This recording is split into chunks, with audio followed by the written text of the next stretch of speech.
Shalom, la troisième partie de la Megillah d'après le Midrash, la deuxième journée des festins que le roi y fait avec Esther et la reine, avec la reine Esther et Haman, il lui dit qu'est-ce que tu veux? Alors elle lui dit qu'on recommence demain. Alors là le roi il a commencé à soupçonner que les deux ils sont en train de lui préparer quelque chose, et Esther et Haman. Alors c'est marqué quand il est monté dans son lit, cette nuit-là, il n'arrivait pas à dormir parce qu'il a commencé à réfléchir et à dire ils sont en train de me préparer un complot. Alors il a dit comment ça se fait que personne ne vient pas me les balancer, personne ne vient pas me raconter qu'est-ce qui se passe. Alors lui il s'est dit c'est possible que quelqu'un m'a rendu service, il s'est mis en danger et je ne l'ai pas récompensé, c'est pour ça que personne ne vient me raconter. Alors qu'est-ce qu'il a dit? Il a dit ramenez-moi les livres, Sefer HaZichronot, les livres où on marque la bateau, et il faut me les lire, peut-être quelqu'un m'a sauvé et je ne l'ai pas payé. Et c'est pour ça que personne ne me raconte qu'est-ce qui se passe. On ramène le livre, et on est en train de lire, mais qui c'est qui lit? C'est le fils d'Haman, c'était lui le sofer là-bas qui lisait. Et le fils d'Haman, chaque fois il tombait sur l'histoire de Mordechai, il tournait la page pour raconter une autre histoire, mais il retrouvait là-bas l'histoire encore, Hachem il a fait un miracle, il tourne encore, il tourne. À la fin, le roi, il s'énervait, il dit, arrête de tourner les pages, tu fais trop de bruit, j'arrive pas déjà à dormir, commence à lire. Il n'avait pas le choix, il était obligé de lire l'histoire de Mordechai qui a sauvé le roi avec les deux gardiens. Il y avait les deux gardiens qui ont cru que personne n'y parle leur langue à eux. C'était une langue morte. C'était des bédouins qui y habitaient, ils étaient à peu près une cinquantaine de personnes, ils ont inventé leur langue à eux, et ils parlaient entre eux de tuer le roi.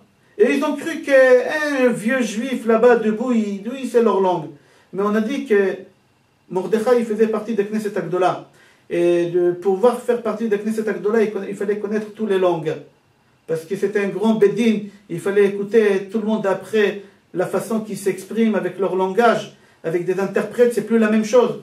Alors pour faire partie de Knesset Agdola, il fallait connaître toutes les langues. Et lui, il connaissait cette langue, il a entendu les deux qui veulent empoisonner le roi. Et lui, il les a balancés au roi Mordechai. Comment il a balancé? Il a dit à son serviteur, qu'il est serviteur, il est parti dire à Esther, et Esther va taguer d'Esther la Melech Beshem Mordechai. D'ici à Omer Davar Beshem Omrom Avi Geoula Laolam. Alors le roi il demande à son conseiller, qu'est-ce qu'on a fait à ces juifs là Mordechai? Il a dit Velon Naasa Imo Davar, on ne l'a pas récompensé. Alors le roi il a dit on ne l'a pas récompensé. Alors c'est pour ça peut-être quelqu'un il sait qu'Esther et Haman ils veulent me tuer et personne ne me parle. Tout de suite il a dit il faut qu'on le récompense, et comme par hasard qui rentre? Il vient au festin, Haman. Et Akadosh Baruch Hu, il voit Haman, déjà dans sa tête, il sait qu'Haman, il veut le tuer. Alors il a dit, dis une pierre, je vais faire deux coups. Il a dit à Haman, dis-moi, Haman, celui qui a fait du bien au roi, qu'est-ce qui d'après toi, comme récompense, on doit lui donner? Haman, tout de suite, il pense 180 à l'heure, et il dit, le roi, il voudra à qui faire du bien si c'est pas moi? Il me pose la question, il n'y a que moi. Alors tout de suite, il dit au roi, celui que le roi, il veut lui donner des importances, qu'il lui donne des habits du roi, qu'il lui donne la couronne de roi, et qu'il lui donne le cheval que le roi il a monté. Tout de suite, le roi il a compris qu'il veut le tuer. Parce que personne n'avait l'autorisation, jamais, mettre un habit ou une couronne de roi sur lui. Et lui, il demande encore dans sa vie, c'est-à-dire qu'il est en train de le tuer. Tout de suite, le roi il s'énerve, et il dit, tout qu'est-ce que tu viens de dire, tu vas faire ça à Mordechai, à Yehudi. Alors Haman il joue le bête, il dit Mordechai Yehudi, mais Mordechai juif, il y en a plein de Mordechai. Il lui a dit Asher Yoshev Beshar Ameler, c'est lui qui est assis à la porte du roi tout le temps là-bas, des palais, c'est lui. Alors toi, qu'est-ce que tu as dit? Al t'appelle Davar Achad Mikol Asher Dibarta, toi qu'est-ce que tu as dit? Tu le fais.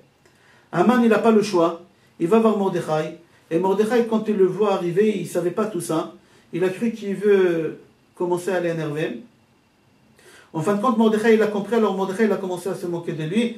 Il a dit, comment tu veux que je monte sur le cheval et j'ai pas pris ma douche, parce qu'il était dans les 3 jours, et qu'il ne mangeait pas, qu'il ne se lavait pas, il était en deuil. Comment tu veux, je suis sale, j'ai pas mangé, regarde ma barbe, etc.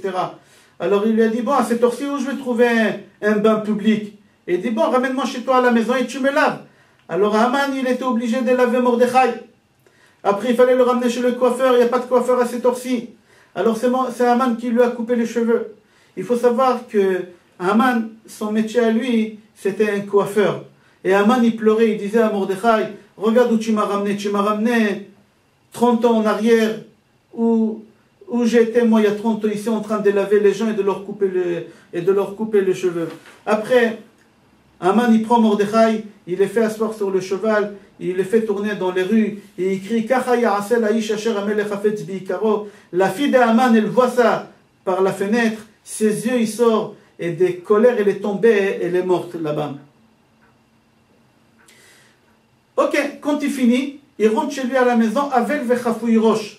Sa femme, au lieu de lui remonter le moral, elle lui dit, tu vas faire tout ce que tu veux contre les juifs, jamais tu arriveras. Jamais tu arriveras. Parce que tout celui qui a essayé de faire du mal aux juifs, il est tombé. Avec tout ce qu'ils ont essayé de les exterminer, ils n'ont pas réussi. Mais il y a une seule chose qu'ils n'ont pas fait, ils n'ont pas pendu les juifs. Jamais dans l'histoire on a vu qu'ils ont pendu. Alors, va préparer un arbre et tu vas pendre. Il a dit c'est une bonne idée, il n'a même pas eu le temps de finir la préparation, qu'on est venu les chercher pour le festin du deuxième jour. N'oubliez pas le festin du deuxième jour. Il est arrivé chez le roi. Il est arrivé chez le roi, et le roi, au milieu des festins, il dit à Esther, qui c'est ce bonhomme-là qui veut tuer et te tuer et tuer ton peuple? Le Midrash dit qu'elle voulait lui dire c'est toi. Elle était très honnête. Elle voulait lui dire c'est toi, mais il y a un ange qui est venu et lui a poussé la main. Et il a dit Haman, c'est lui le rachat, c'est celui-là. Alors le roi tout de suite, il a compris qu'il n'y a pas que lui qui est en danger de mort, sa femme aussi, la reine. Que c'est Haman qui veut le tuer et la tuer. Et le roi, il n'a même pas eu le temps de finir de réfléchir, qui est Iran, Charbona. Qui c'est Charbona? Eliyahu Hanavi. Parce que les seules personnes qu'on appelle Zachor Letov, c'est Eliyahu Hanavi. On dit Charbona Zachor Letov. Il se mêle, c'était un des conseillers, il se mêle, et il dit au roi, il rajoute de l'huile sur le feu. Il dit au roi, et voici, il était en train de finir de préparer un poteau pour pouvoir pondre Mordechai. Le roi, il ordonne tout de suite. Il dit, il veut pondre, c'est lui aussi qui m'a sauvé. C'est-à-dire, il y a moi que je suis en danger. Ma femme, elle est en danger. Et c'est lui qui m'a sauvé aussi, il est en danger de mort. Tout de suite, il a ordonné de pondre Haman. Tout ça grâce à quoi? Grâce aux 3 jours de jeûne qu'ils ont fait à Kadosh Baruch Hu, en 24 heures, il a tout changé. Toute l'histoire, 9 ans il a attendu que les Juifs fassent tchouva. 9 ans après, ils ont fait tchouva avec Esther pendant les 3 jours de jeûne. Akadosh Baruch Hu, il a utilisé cette porte de secours qu'il a préparée avec Esther. Dans le Midrash, c'est marqué que Kippour, Kippourim. Kippour, c'est exactement comme Purim. Pourquoi? Parce qu'à Kippour, d'abord, on mange et après on jeûne. À Purim, d'abord on jeûne et après on mange. Deuxième chose, à Kippour, on demande des pardons à Hachem et à nos amis et on est pardonné. À Purim, on fait Mishloach Manot Ish Lereh ou Matanot Le'Evyonim. On essaie de créer l'amour entre nous, la paix entre nous. Le roi,